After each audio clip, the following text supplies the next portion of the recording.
Alright. तो आज हम बात करेंगे पद्मा अवार्ड 2022 के बारे में। ये हमारी दूसरी वीडियो होने जा रही है। पहली वीडियो में हमने डिस्कस किया था भट्टाचार्य जी के बारे में, कैसे उन्होंने पद्मा अवार्ड को लेने से मना कर दिया था। तो चलो शुरू कर लेते हैं हम आज का वीडियो।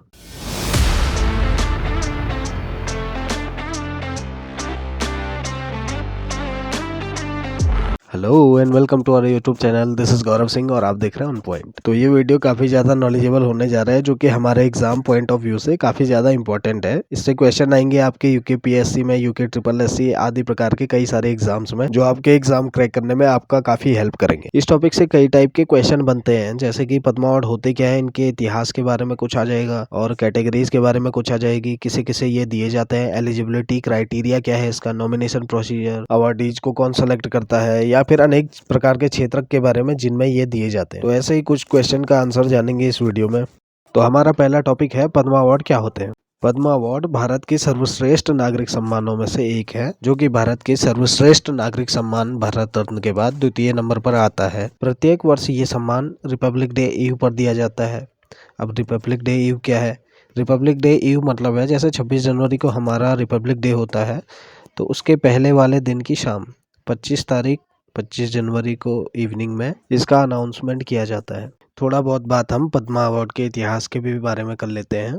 पद्मा अवार्ड 1954 में भारत रत्न के साथ ही देना शुरू कर दिया था। वैसे तो 1954 के टाइम पे पद्मा अवार्ड को पद्म विभूषण के नाम से भी जाना जाता था, और इसी की 3 कैटेगरियां होती थी, जैसे पहला वर्ग, द्वितीय वर्ग, तृतीय वर्ग, ऐसे करके इसकी कैटेगरी थी, जो कि आज पद्म विभूषण, पद्म भूषण और पद्मश्री में कन्वर्ट हो गया है। और इनके नाम में परिवर्तन वैसे 1955 में ही हो गया था, जो कि प्रेसिडेंट द्वारा किया गया था। और इसका नामकरण वैसे पहला वर्ग, दूसरा वर्ग, इससे तो काफ़ी ज़्यादा प्लीजिंग भी लगते हैं ये जो नए नामकरण हुए इनके। आमतौर पर पद्म अवार्ड हर साल दिया जाता था, लेकिन कुछ ऐसे साल रहे हैं जिनमें भारत की गवर्नमेंट फेल रही है और भारत कई मामलों में पीछे चल रहा था, जिसकी वजह से 1978, 1979 और 1993 से लेके 1997 के बीच में पद्मा अवार्ड दिए नहीं गए थे। इसके अतिरिक्त हर साल ये दिए जाते हैं। बात करते हैं इनकी कैटेगरीज के बारे में। तो पद्मा अवार्ड 3 कैटेगरीज में डिवाइडेड है, पद्म विभूषण, पद्म भूषण और पद्मश्री। ये 3 प्रकार से दिए जाते हैं, इसके बारे में भी बात कर लेते हैं। पद्म विभूषण भारत रत्न के बाद दूसरा सर्वश्रेष्ठ नागरिक सम्मान है, जो कि किसी भी क्षेत्र में असाधारण और उत्कृष्ट कार्यों के लिए प्रदान किया जाता है। पद्म भूषण पद्म पुरस्कारों में दूसरा और भारत में ओवरऑल तीसरा सर्वश्रेष्ठ नागरिक सम्मान है, जो कि किसी भी क्षेत्र में विशिष्ट और उल्लेखनीय तथा उच्च कोटि की विशिष्ट सेवा के लिए प्रदान किया जाता है। इसी तरह पद्मश्री पद्म पुरस्कारों में तो तीसरा, लेकिन भारत में ओवरऑल चौथा सर्वश्रेष्ठ नागरिक सम्मान है, जो कि विभिन्न प्रकार के कार्य क्षेत्र को, जैसे कला, शिक्षा, उद्योग, साहित्य, विज्ञान, खेल, चिकित्सा, समाज सेवा या सार्वजनिक जीवन आदि में उनके विशिष्ट योगदान हेतु प्रदान किया जाता है। देखो, वैसे तो पद्म पुरस्कार मिलना अपने आप में एक बहुत बड़ी बात है, लेकिन अभी देखते हैं कि इसमें इसके साथ और हमको क्या क्या बेनिफिट मिलते हैं, उसके बारे में ज़रा बात करते हैं। तो इसमें मिलता है आपको कई करोड़ रुपए नहीं, ऐसा कुछ नहीं है।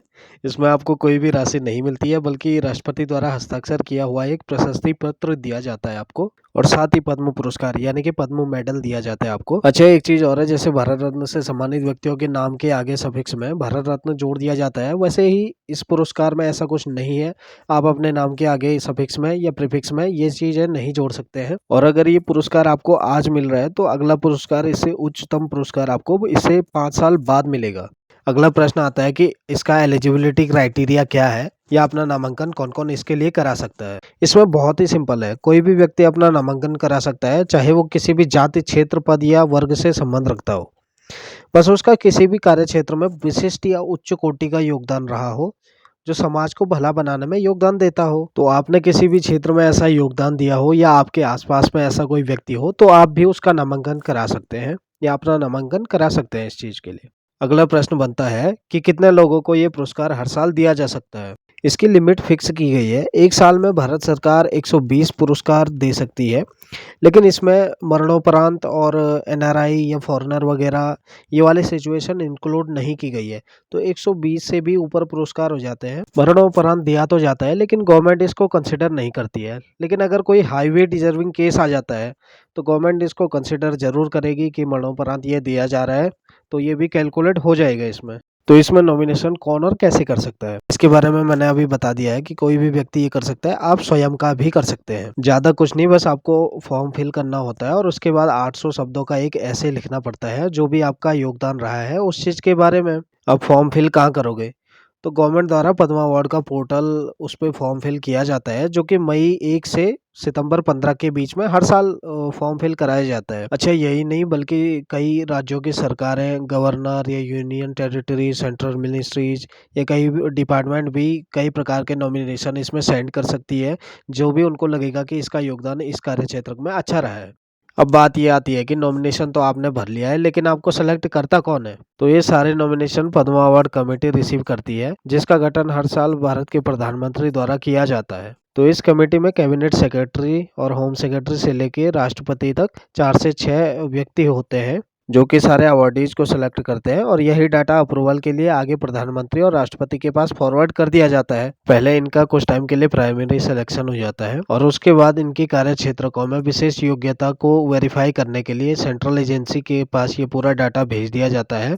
वहीं से कंफर्मेशन होकर ये वापस आता है। कंफर्मेशन के बाद ही फाइनल लिस्ट तैयार की जाती है और इसका अनाउंसमेंट भी किया जाता है।